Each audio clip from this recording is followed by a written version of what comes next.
السلام علیکم عزیز طلباء و طالبات، دعا ہے کہ آپ سب خیریت سے ہوں۔ آج کے اس مختصر ویڈیو لیکچر میں ہم شفیق الرحمان کے لکھے ہوئے مداحیہ مضمون مجبوریاں، اس کی اہم MCQs کا جائزہ لیں گے۔ جیسا کہ پہلے بھی آپ کی خدمت میں عرض کیا تھا کہ MCQs کی تیاری کے حوالے سے پہلے کوشش کیا کریں کہ آپ اس مضمون کا مطالعہ اچھی طرح سے کر چکے ہوں۔ اس کے بعد آپ ان MCQs کو کرنے کی کوشش کیجیے، تو اس سے ایک طرف تو آپ کو یہ موقع ملتا ہے کہ تمام اہم نکات اس سبق کے آپ کے سامنے دوبارہ سے آ جاتے ہیں، اور پھر آپ ان مقامات کی بھی نشاندہی ہو جاتی ہے جہاں سے MCQs آپ کو دیے جا سکتے ہیں۔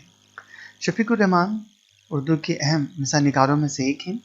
تعلق تو فوج سے تھا، اور عام طور پر فوج کا سخت نظم و ضبط وہ کہاں مزاح بڑا عجیب سی بات لگتی ہے، لیکن اردو ادب میں ایسی کئی مثالیں موجود ہیں کہ ایسے مزاح نگار، عمدہ مزاح نگار، اعلیٰ مزاح نگار جن کا پس منظر فوج کا ہے۔ شفیق الرحمان، کرنل خان، سید ضمیر جعفری آپ لے لیجیے، یہ سب فوج کے پس منظر سے تھے۔ تو اب ہم اس مضمون کا مطالعہ کرتے ہیں۔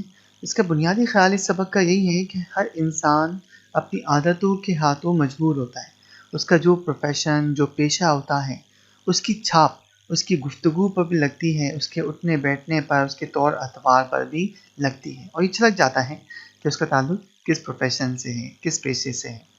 تو چلیے ہم اس کا مطالعہ کرتے ہیں۔ پہلا ہمارے پاس ہے کہ مجبوریاں اس قسم کا مضمون ہے: تاریخی، فلسفیانہ، مزاحیہ، تنقیدی۔ صحیح جواب ہے یہ مزاحیہ مضمون ہے۔ اس سبق کے مصنف شفیق الرحمان ہیں۔ 4 مضامین کے نام دیے ہوئے: خامخواہ کی لڑائی، مجبوریاں، ایک انار و 100 بیمار، میں بلور میں۔ صحیح جواب ہے مجبوریاں۔ تیسرا ہے کہ مجبوریاں اس کتاب سے ماخوذ ہے: حماقتیں، پچھتاوے، کرنیں، پرواز۔ صحیح جواب ہے یہ شفیق الرحمان کی کتاب ہے پرواز۔ اب کچھ کتابوں کے نام دیے ہوئے ہیں شفیق الرحمان کی: کرنیں، شگوفیں، لہریں، مدوجزر، پرواز، پچھتاوے، حماقتیں اور مزید حماقتیں ان کی تصانیف ہیں۔ شفیق الرحمان، شوکت تھانوی، ابن انشا، مشفق خواجہ۔ صحیح جواب ہے شفیق الرحمان۔ مصنف شفیق الرحمان کے دوست مالک تھے۔ اب انہوں نے مختلف لوگوں کا تذکرہ کیا ہے، جن میں کچھ اساتذہ کا بھی، کہ ایک استاد کا تعلق تھا فلسفے سے، ایک کا ریاضی سے، ایک کا اقتصادیات سے۔ ان سب کی گفتگو سے پتہ چل جاتا تھا کہ یہ کون سا موضوع پڑھاتے ہیں، کون سا سبجیکٹ پڑھاتے ہیں۔ اس میں ہم نے اپنے دوست کا بھی ذکر کیا ہے، اور ان کے حوالے سے بات بیان کی کہ وہ موٹروں کے ورکشاپ کے مالک ہوتے ہیں، میکینک ہوتے ہیں۔ ان کی گفتگو میں گھوم پھر کر بریک، پرزے، یہ سب آ جاتے ہیں، حتیٰ کہ وہ اونٹ پہ بیٹھے ہوتے ہیں تو اس پر بھی اچانک کی بے ساختہ ان کی زبان سے ادا ہوتا ہے کہ اس اونٹ کے بریک صحیح نہیں ہیں۔ تو بنیادی خیال وہی ہے کہ آپ کا پروفیشن وہ آپ کی گفتگو سے، آپ کے طور اطوار سے چھلکتا ہے۔ تو مصنف شفیق الرحمان کے دوست مالک تھے، میڈیکل اسٹور کے، جنرل اسٹور کے، موٹروں کے ورکشاپ کے، کئی گھروں کے۔ صحیح جواب ہے موٹروں کے ورکشاپ کے۔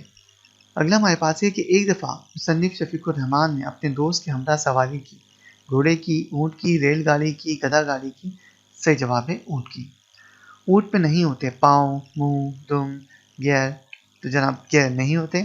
اچھا، اب انہوں نے اپنے ایک دوست کا بھی ذکر کیا جن کے بچے بالکل جو ہے ریاضی کو ناپسند کرتے ہیں، پڑھنا نہیں چاہتے، تو وہ ایک استاد کو اس حوالے سے ان کی خدمات حاصل کرتے ہیں کہ ان کے بچوں کو ریاضی پڑھائیں۔ تو وہ استاد کوشش کرتے ہیں کہ پہلے بچوں کی دلچسپی ان کے سامنے آ جائے، تو پتہ چلتا ہے کہ بچے خرگوش پہ بہت دلچسپی لیتے ہیں، تو وہ کچھ خرگوش لے کر آتے ہیں اور ان کی مدد سے ان کو ریاضی پڑھانے کی کوشش کرتے ہیں۔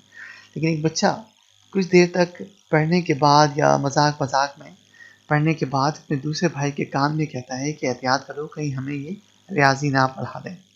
تو بڑا دلچسپ ہے، امید ہے آپ نے پڑھ لیا ہوگا۔ تو کہتے ہیں اس کے اندر کہ مصنف کے دوست کے بچوں کو یہ مضمون ناپسند تھا: حساب یا ریاضی، معاشرتی علوم، ڈرائنگ، سائنس۔ صحیح جواب ہے حساب یا ریاضی۔